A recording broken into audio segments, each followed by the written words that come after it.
이사야서 7장 1절부터 9절까지 말씀입니다. 우시아의 손자 요담의 아들인 유다의 아하스 왕 때에 아람의 르신 왕과 르말리아의 아들 이스라엘의 베가 왕이 올라와서 예루살렘을 쳤으나 능히 이기지 못하니라. 어떤 사람이 다윗의 집에 알려 이르되 아람이 에브라임과 동맹하였다 하였으므로 왕의 마음과 그의 백성의 마음이 숲이 바람에 흔들림같이 흔들렸더라. 그때 여호와께서 이사야에게 이르시되 너와 내 아들 스알야 숲은 윗못 수도 끝 세탁자의 밭 큰 길에 나가서 아하스를 만나 그에게 이르기를 너는 삼가하며 조용하라. 르신과 아람과 르말리아의 아들이 심히 노할지라도 이들은 연기 나는 두 부지깽이 그루터기에 불과하니 두려워하지 말며 낙심하지 말라. 아람과 에브라임과 르말리아의 아들이 악한 꾀로 너를 대적하여 이르기를 우리가 올라가 유다를 쳐서 그것을 쓰러뜨리고 우리를 위하여 그것을 무너뜨리고 다브엘의 아들을 그 중에 세워 왕으로 삼자 하였으나 주 여호와의 말씀이 그 일은 서지 못하며 이루어지지 못하리라. 대저 아람의 머리는 다메섹이요 다메섹의 머리는 르신이며 65년 내 에브라임이 패망하여 다시는 나라를 이루지 못할 것이며 에브라임의 머리는 사마리아요 사마리아의 머리는 르말리아의 아들이니라. 만일 너희가 굳게 믿지 아니하면 너희는 굳게 서지 못하리라 하시니라. 불안의 시대입니다. 어느 교수님과 요즘 젊은 세대에 대해서 대화를 했습니다. 그분은 젊은 세대는 굶는 것은 걱정 안 하는 것 같다. 굶는 것을 경험해 보지 않았기 때문에 그렇겠죠. 그런데 많이 불안해하는 것 같다. 소확행을 추구해도 불안을 극복하지는 못하는 것 같다. 그런 말씀을 했어요. 그 말 듣고 저는 이런 생각이 들었습니다. 젊은 세대만 불안한가? 장년 세대는 불안하지 않았는가? 부자는 불안에서 벗어났나? 불안이 언제 생길까요? 내가 위협받고 있다고 느낄 때, 위험에 처했다 느낄 때 두려움을 느끼죠. 두려움을 느끼는 대상이 모호할 때 불안을 느낀다. 보통 그럽니다. 왠지 불안하다. 그런데 이제 두려움과 불안을 구분하지 않는 심리학자도 많습니다. 코로나 시대를 살면서 불안과 두려움을 극복할 길은 없을까? 해결의 기미가 보이지 않는 남북 문제, 미중 패권의 문제, 창조 질서를 거부하는 포스트 모더니즘의 어떤 문화 문제, 불안과 두려움 없이 이 시대를 살 수 있을까? 역시 믿음의 문제라고 보았습니다. 위기가 터질 때 순간적으로 하나님이 보이지 않습니다. 역사, 섭리, 하나님의 주권 이런 것들이 순간적으로 우리가 잃어버리는 거죠. 믿음이 증발하는 것입니다. 그래서 두려움, 불안은 불신앙의 문제다 하는 것입니다. 신앙이냐, 불신앙이냐, 근거 없는 허풍이냐, 정당한 믿음이냐. 오늘 말씀 본문 보면서 불신앙의 배경 좀 묵상해 봤고요. 그다음 불신앙의 증상, 그다음 불신앙의 극복 이 세 가지 묵상해 봤습니다. 불신앙의 배경, 뭔가 우리가 감당 못할 사건이 생겼을 때 하나님에 대한 신앙을 잃어버리면서 불신앙이 시작이 됩니다. 오늘 본문도 시리아 에브라임 전쟁이 배경인데요. BC 735년, 732년 3년 동안 사마리아 이스라엘 왕국과 그 위에 있는 아람 둘이 동맹을 맺어서 남왕국 유다를 침략을 했습니다. 우시아의 손자요 요담의 아들인 유다의 아하스 왕 때에 아람의 르신 왕과 르말리아의 아들 이스라엘의 베가 왕이 올라와서 예루살렘을 쳤으나 능히 이기지 못하니라. 그들이 공격을 했는데 그들이 멸망을 못 시키는 거죠. 아시리아, 아수르가 패권을 잡기 전에 고대 근동에서 아람이 상당히 강국이었습니다. 그리고 북이스라엘도 소강국이었고, 아시리아가 떠오르니까 패권 국가로 둘이 연합을 했습니다. 아시리아 한번 붙으려는데 뒤에 있는 남왕국을 끌어들인 거죠. 뒤에서 또 배신 때리면 안 되니까. 남왕국은 눈치를 보는 것입니다. 어디 쪽에 붙을까? 요즘 우리도 미중 패권 시대를 살고 있습니다. 국제정치의 원리는 패권 국가에 줄 서는 것입니다. 예전 고종도 아관파천 때 러시아에 줄 잘못 섰다가 쫄딱 망했지 않습니까?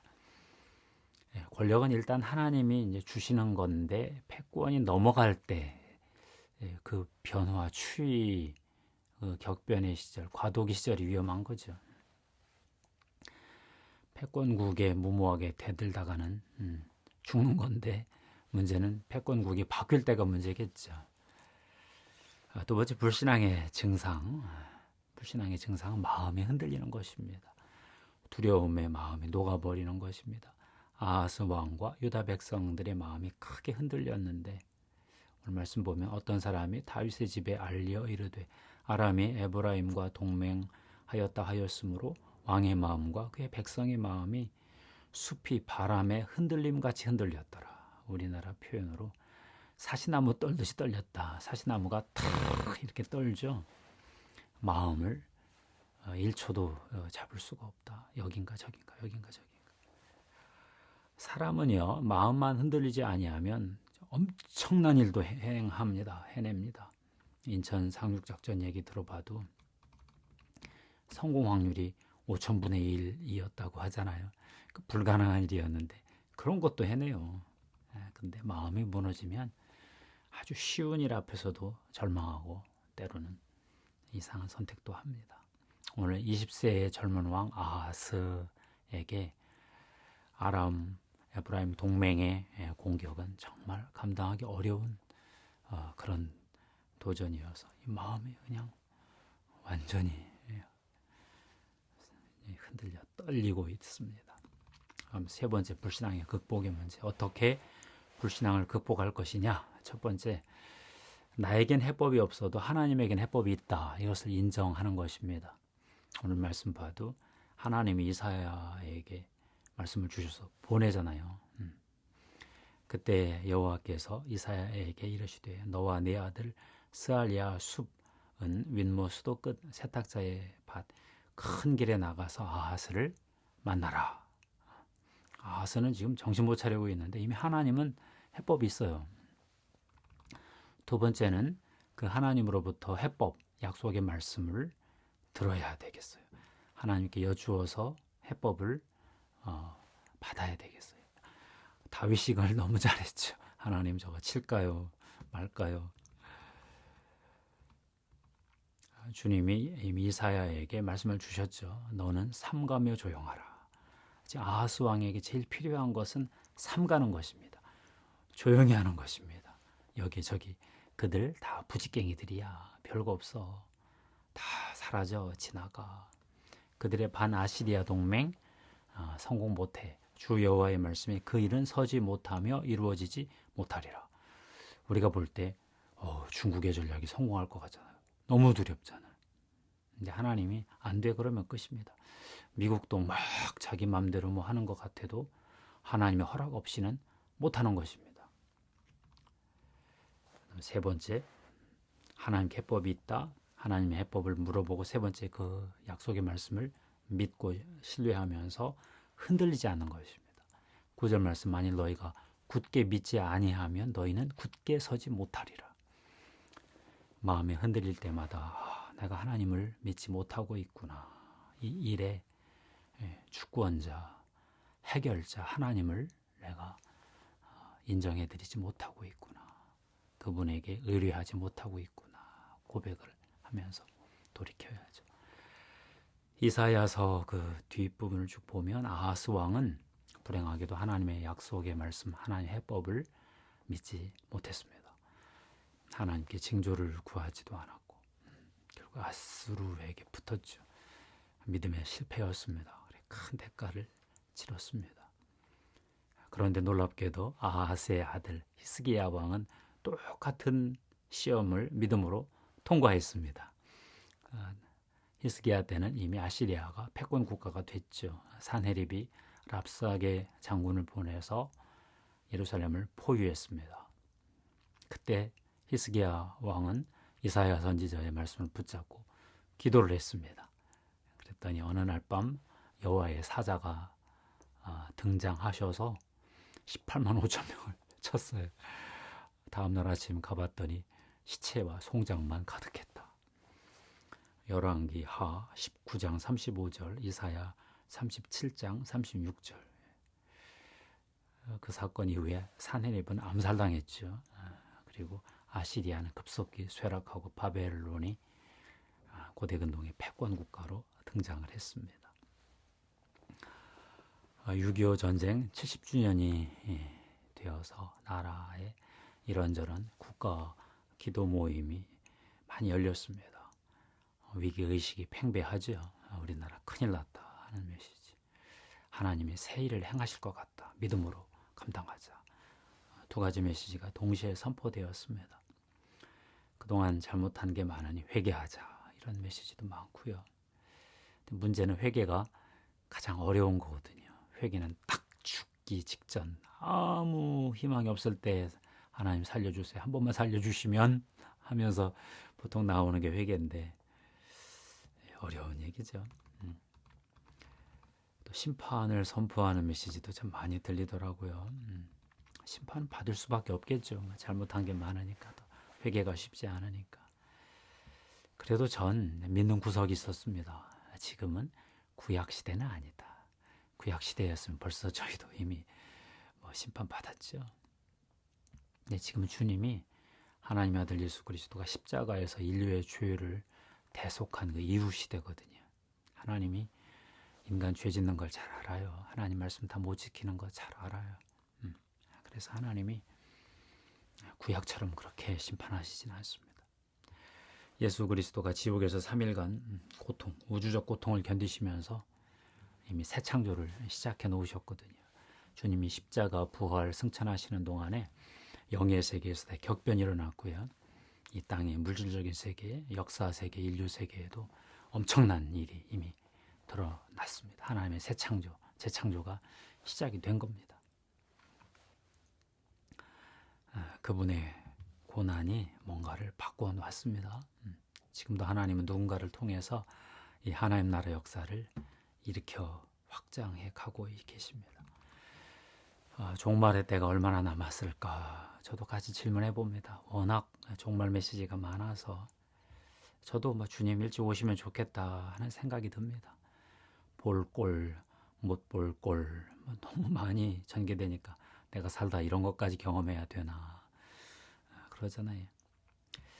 그런데 아무리 빨리 와도 아주 그렇게 빨리 올 것 같지는 않습니다. 하나님은 4차 산업혁명을 통해서 한번 모더니즘 문명, 포스트 모더니즘 문명을 한번 엎으실 것 같아요.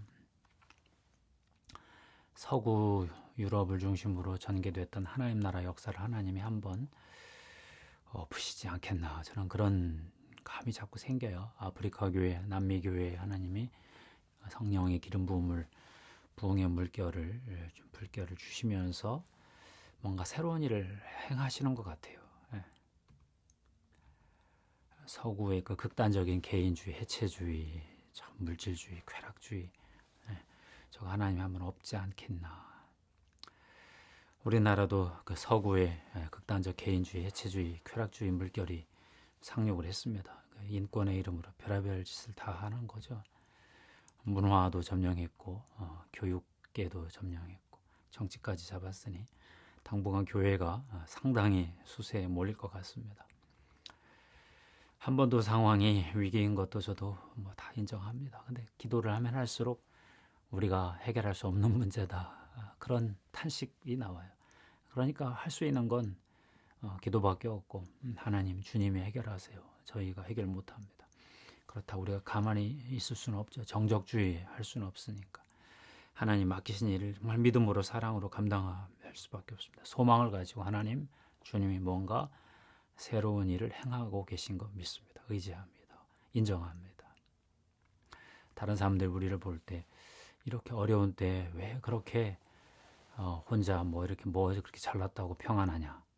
그들은 우리들의 겉모습을 보겠지만 주님은 우리 안에 있는 믿음을 볼 것입니다.